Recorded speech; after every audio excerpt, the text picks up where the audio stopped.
भोपाल मध्य प्रदेश कक्षा 12वीं की छात्र शासकीय सुभाष उत्कृष्ट माध्यमिक विद्यालय स्कूल फॉर एक्सीलेंस की छात्रा हूँ। सर, मेरा क्वेश्चन आपसे यह है कि हम अधिक से अधिक भाषाएं कैसे सीख सकते हैं और ये क्यों जरूरी है? धन्यवाद। धन्यवाद रितिका। माननीय प्रधानमंत्री जी, कृपया अक्षरा और रितिका को बहुभाषी कौशल प्राप्त करने के लिए मार्गदर्शन करें, जो कि समय की आवश्यकता है। माननीय प्रधानमंत्री। बहुत ही अच्छा सवाल पूछा।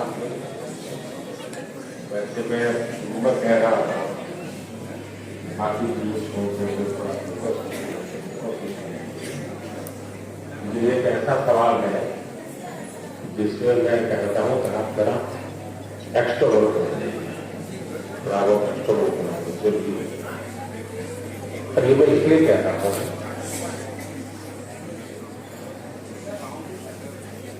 भारत विविधताओं से भरा हुआ देश है।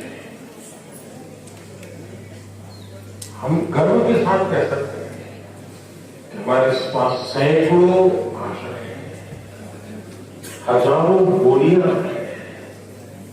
ये हमारा रिचनेस है, हमारी समृद्धि है। हमें अपनी इस समृद्धि पर गर्व होना चाहिए। कभी कभी आपने देखा होगा, कोई विदेशी व्यक्ति हमें मिल जाए और उसको पता चलेगा इंडिया के, आपने देखा होगा कि थोड़ा सा भी वो भारत से परिचित होगा तो आपको नमस्ते करेगा, नमस्ते बोलेगा।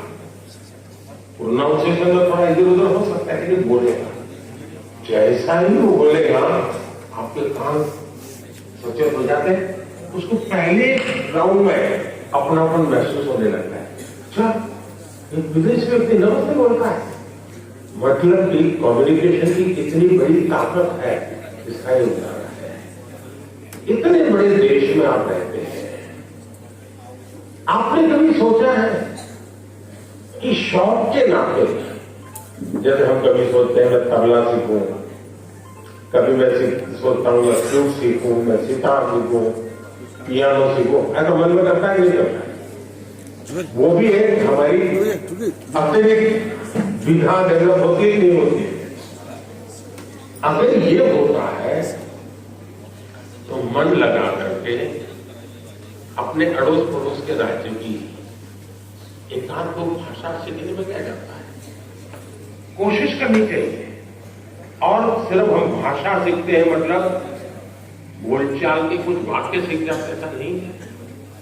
हम वहां के अनुभवों का निचोड़ जो होता है, एक एक भाषा की जब अभिव्यक्ति होना शुरू होती है तो उसके पीछे हजारों साल की एक अविरत अखंड अविचल एक धारा होती है, अनुभव की धारा होती है, उतार चढ़ाव की धारा होती है, संकटों का सामना करते हुए निकली हुई धारा होती है। और तब जाकर एक भाषा व्यक्ति का रूप लेती है। हम एक भाषा को जब जानते हैं तब आपको हजारों साल पुरानी दुनिया में प्रवेश करने का द्वार खुल जाता है। और इसलिए बिना आप अच्छा करेंगे तो भी कोई आपसे चारों तरफ से दबाए नहीं। लेकिन क्या हमें दबावों से दबना चाहिए? पल भर सोचिए कि आपको जो दिन भर कहा जाता है, चारों तरफ से जो सुना जाता है, उसी में अपना समय बर्बाद करेंगे कि आप अपने भीतर देखेंगे अपनी क्षमता, अपनी प्रायोरिटी, अपनी आवश्यकता, अपने इरादे, थोड़ा हर अपेक्षा उसके साथ जुड़ेगी। आप कभी क्रिकेट मैच देखे गए होंगे, आपने देखा होगा कि कुछ बैट्समैन खेलने के लिए आते हैं और पूरा स्टेडियम, हजारों लोग होते हैं स्टेडियम में, तो चिल्लाना शुरू करते हैं, चौका चौका चौका छक्का, अच्छा, शिक्षक, क्या वो ऑडियंस की डिमांड के ऊपर चौकी और छक्के लगाता है क्या? ऐसा करता है क्या कोई प्लेयर? चिल्लाते रहे, इतना ही चिल्लाते रहे, उसका ध्यान उस बॉल पर ही होता है जो आ रहा है, उस बॉलर के माइंड को स्टडी करने की कोशिश करता है और जैसा बॉल है वैसे ही खेलता है, न कि ऑडियंस चिल्लाता है। फोकस रहता है। अगर आप भी अपनी एक्टिविटी पर फोकस रहते हैं तो यादों आपके जो कुछ भी दबाव बनता है, अपेक्षाएं बनती है, कभी न कभी आप उसको मिट करेंगे, आप उस संकटों से बाहर आ जाएंगे। और इसलिए मेरा आपसे आग्रह होगा कि आप दबावों के दबाव में न रहें। हाँ, कभी कभी दबाव को एनालिसिस कीजिए। कहीं ऐसा तो नहीं है कि आप स्वयं के विषय में अंडर एस्टिमेट कर रहे हैं। आपकी क्षमता बहुत है, लेकिन आप खुद ही इतने डिफरेंस मेंटालिटी है कि नया करने के लिए क्यों सोचते हैं, तो कभी कभी वो अपेक्षाएं बहुत बड़ी ताकत बन जाती है, बड़ी ऊर्जा बन जाती है। और इसलिए अपेक्षाएं माँ बाप को क्या करना, मैंने पहले ही कहा, सामाजिक दबाव में माँ बाप ने बच्चों पर दबाव ट्रांसफर नहीं करना चाहिए, लेकिन बच्चों ने अपनी क्षमता से कम भी अपने आप को नहीं आंकना चाहिए। और दोनों चीजों की बढ़ रहेगी तो मुझे पक्का विश्वास है कि आप ऐसी समस्याओं को बहुत आराम से सुलझा सकेंगे।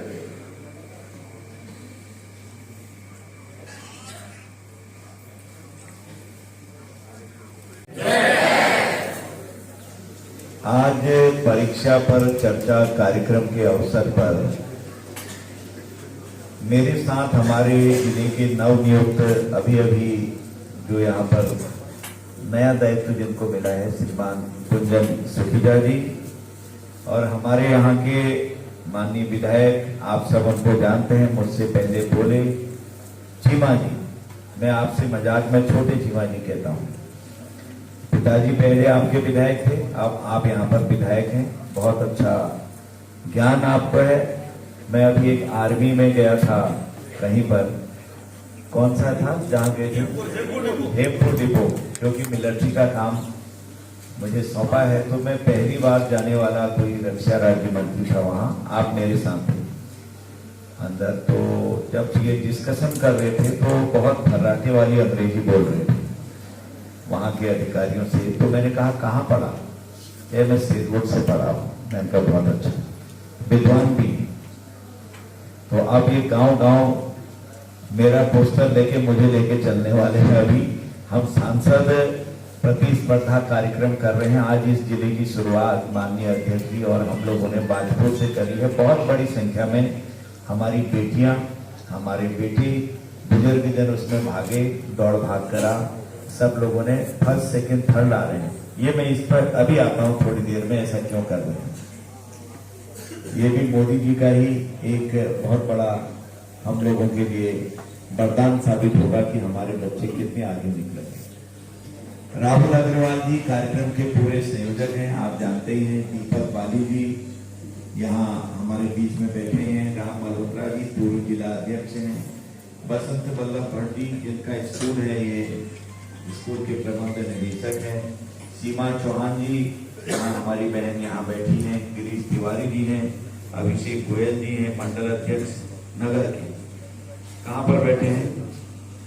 पीछे बैठे हैं, यहाँ नहीं बैठे। चलो कोई नहीं, ये भी मानता हूँ। रजत सिद्धू जी मंडल अध्यक्ष आवास विकास, सिद्धू जी कहाँ है? हाँ ये देखिए बिल्कुल तैनात है। ये भाजपा के अंदर ही होता है। गुरविंदर सिंह चंडोल जी प्रदेश के महामंत्री हैं, सामने हैं। मोहन बिष्ट जी हमारे जिले के महामंत्री हैं, इस जिले के, आप ही सामने बैठे हैं। कहाँ पीछे? अच्छा खड़े हैं। चलिए ये भी अच्छी बात है। अर्जुन कश्यप जी ब्लॉक प्रमुख हमारे यहाँ पर हैं, बैठे हैं। बैठे सुखदेव नामधारी। देखिए, मैं समझता हूं कि जिस तरह से आज चर्चा हुई है परीक्षाओं के बारे में, हमारे विद्यार्थियों से सीधे सीधे वार्तालाप माननीय प्रधानमंत्री जी ने की है। संभवतः देश में ये पहली घटना है,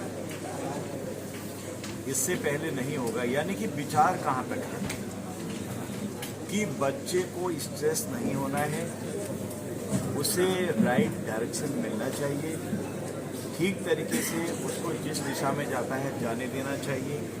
हम उसका विकास कैसे करेंगे? अगर उसके दिमाग में कोई ऐसी बात है जिसकी वजह से परीक्षाओं से घबराता है, डरता है, तो उसकी झिझक मिटानी चाहिए। आपने देश में देखा होगा कई लोग, कई बच्चे परीक्षाओं में असफलता के कारण अपना जीवन दे देते हैं। माता पिता बहुत दुखी रहते हैं, लेकिन दोनों पक्षों का सामंजस्य, परिवार का, बच्चों का कैसा होना चाहिए, क्या क्या एहतियात हमको बरतने चाहिए, ये तमाम चीज़ें आज माननीय प्रधानमंत्री जी ने देश के बच्चों को बताया। जिस तरह से आज हम काशीपुर में यहाँ बच्चों से जुड़े हैं, इस तरह से हर प्रदेश में सभी विद्यालयों में आज हमारे बच्चे सीधे सीधे प्रधानमंत्री जी से जुड़े हैं। ये भी एक इतिहास प्रधानमंत्री जी ने रचा है कि बच्चों से सीधे बात करना है, क्योंकि बच्चे हमारे भविष्य हैं। ये कल के आदर्श नागरिक बनने वाले हैं।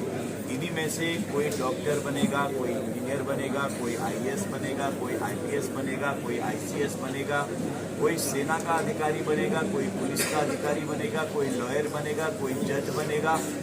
तो हमारे बच्चों का किस तरह से विकास हो, ताकि हम जो पौध हमारी है ये कल को बहुत अच्छे वृक्ष का रूप लेकर देश को आगे ले जाए। अगर कोई व्यवसायी भी बन रहा है पढ़ लिख कर, तो उसका व्यक्तित्व भी प्रखर से टपकेगा। हर एक में हिम्मत, साहस, और कहीं पर अगर डगमगाहट होती है तो उससे प्रधानमंत्री जी को सुनने के बाद छुटकारा मिलता है। और माता पिता का कैसा व्यवहार बच्चों के साथ होना चाहिए, किस तरह से बच्चों को उनकी दिशा में जाने देना चाहिए, सही दिशा में, ये भी हमको समझ से मिलता है। ये बहुत बड़ी शुरुआत है। इसके लिए हम प्रधानमंत्री जी के आभारी हैं कि उन्होंने बच्चों को ही अपना विषय बनाया। ये भी उनके दिमाग में सीन था। जैसे हर चीज़ पर आज, चाहे किसान हो, चाहे जवान हो, कहीं भी हो, साइंस हो,